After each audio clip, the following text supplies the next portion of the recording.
Si Jésus-Christ nous a demandé d'aimer nos ennemis, c'est tout simplement parce que les personnes qui nous entourent, que nous côtoyons, ceux que Dieu met sur notre route, dans notre travail, ne peuvent être changés que par la lumière que nous avons reçue nous-mêmes. Et c'est dans le même contexte qu'il parle sur le but qu'a le sel. Voyons justement ce que Jésus-Christ a exprimé à ce sujet, que se trouve dans l'évangile de Matthieu, dans le chapitre 5 et les versets 13 à 16, où il nous dit « Ce que le sel est pour les aliments, vous l'êtes, vous, pour cette terre. Si le sel devient insipide, avec quoi lui rendra-t-on son pouvoir salant? Il ne sert plus à rien. Il n'y a qu'à le jeter dehors où il sera piétiné par les passants. Vous êtes la lumière de ce monde. Comme une ville est construite au sommet d'une colline, elle ne saurait échapper au regard. Il en est de même d'une lampe. Si on l'allume, ce n'est pas pour la cacher sous une mesure à grain. Au contraire, on la fixe sur son support et on la place le plus haut possible pour qu'elle éclaire tous ceux qui sont dans la maison. C'est ainsi que votre lumière devra briller aux yeux de tous, pour que ceux qui vous côtoient remarquent le bien que vous faites et qu'ils en attribuent la gloire à votre Père céleste. Et c'est dans ce sens qu'elle doit luire au travers des réactions que nous manifestons, et cela face à l'hypocrisie du monde.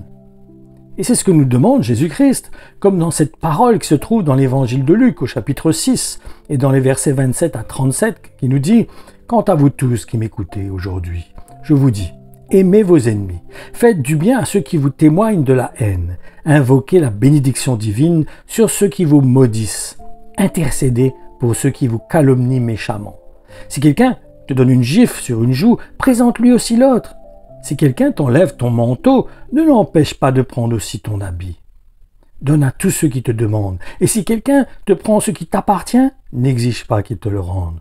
Faites pour les autres ce que vous seriez heureux qu'ils fassent pour vous. Si vous aimez seulement vos amis qui vous aiment en retour, pensez-vous avoir droit à une reconnaissance particulière? Les non-chrétiens aussi aiment leurs amis. Et si vous faites seulement du bien à ceux qui vous en font, pourquoi vous attendriez-vous à être félicités? Ceux qui ne sont pas chrétiens agissent suivant les mêmes principes. Si vous prêtez seulement à ceux de vos espérés être remboursés, quelle reconnaissance vous doit-on? Les non-chrétiens aussi se font des prêts entre eux, parce qu'ils espèrent qu'un jour on leur rendra le même service. Vous, au contraire, aimez vos ennemis, faites-leur du bien et prêtez sans espoir de retour. Alors, votre récompense sera grande. Vous serez les fils du Très-Haut, parce qu'il est lui-même bon pour les ingrats et les rebelles. Votre Père est plein de compassion. Soyons donc compatissants comme lui. Ne vous posez pas en juge d'autrui, et vous ne tomberez pas sous le coup du jugement. Gardez-vous de trouver les autres en faute et de les condamner, et à votre tour, vous ne serez pas condamnés. Laissez tomber vos griefs, pardonnez, et vous serez vous-même pardonnés et acquittés. Et ce que nous demande donc Jésus-Christ va nous demander de veiller à ce que cette lumière que nous avons reçue puisse donner toute sa clarté. Et comme nous venons de voir, cela consiste à tendre notre joug.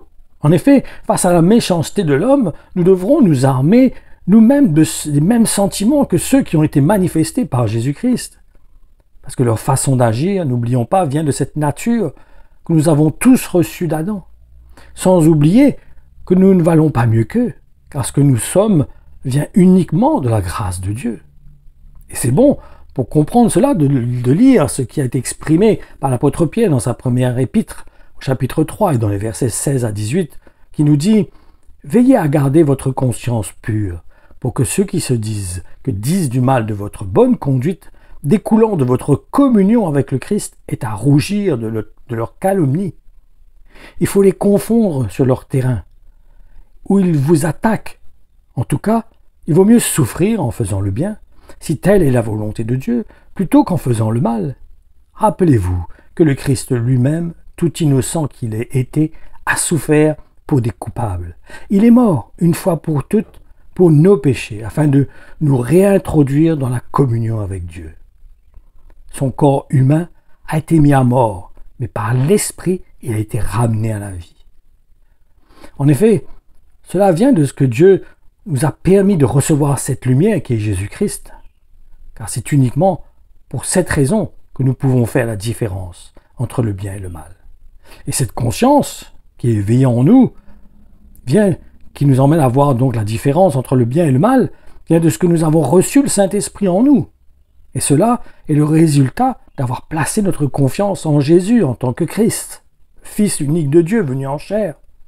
Et si nous sommes sincères, nous reconnaîtrons tous que ce n'est pas toujours facile de transmettre cette lumière, au travers donc de notre comportement, en tendant donc notre joue. C'est du reste pour cela que nous devons vraiment aspirer à mourir à nous-mêmes, en portant chaque jour notre croix. Et cela consiste à ne faire plus qu'un avec Jésus-Christ, ce qui signifie de s'identifier à ses enseignements. Et cela ne peut être possible qu'en plaçant une confiance totale et aveugle en Jésus-Christ en tant que Seigneur sur notre vie, donc en acceptant qu'il règne sur nous. Et par le Saint-Esprit, il nous conduira, il produira en nous le vouloir et le faire, la patience, la douceur, la tempérance, la maîtrise de soi, la miséricorde, la bonté, l'amour.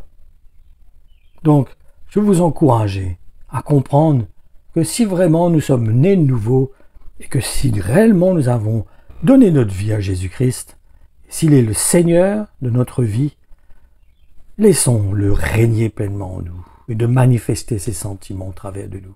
Cela n'est pas dans notre capacité humaine, cela est une grâce. Et Dieu veut nous donner cette grâce. Dieu veut nous accompagner, nous conduire. On ne va pas y arriver tout le temps, mais aspirons à être de vrais disciples de Jésus-Christ, en mourant à nous-mêmes et en portant notre croix, afin de manifester les sentiments de Jésus-Christ, ce qu'il a manifesté sur cette terre. Et c'est pour ça que le Saint-Esprit, la Bible nous dit, l'a ressuscité d'entre les morts et l'a élevé à la droite du Père, où il siège actuellement. Il a tout pouvoir sur la terre et dans le ciel. Que le Seigneur vous bénisse et que son Saint-Esprit témoigne à votre cœur de ses sentiments et qu'il vous aide par sa grâce à les manifester au travers de vous. Premièrement, dans nos familles, dans notre travail, dans les gens que nous rencontrons. Que le Seigneur vous bénisse.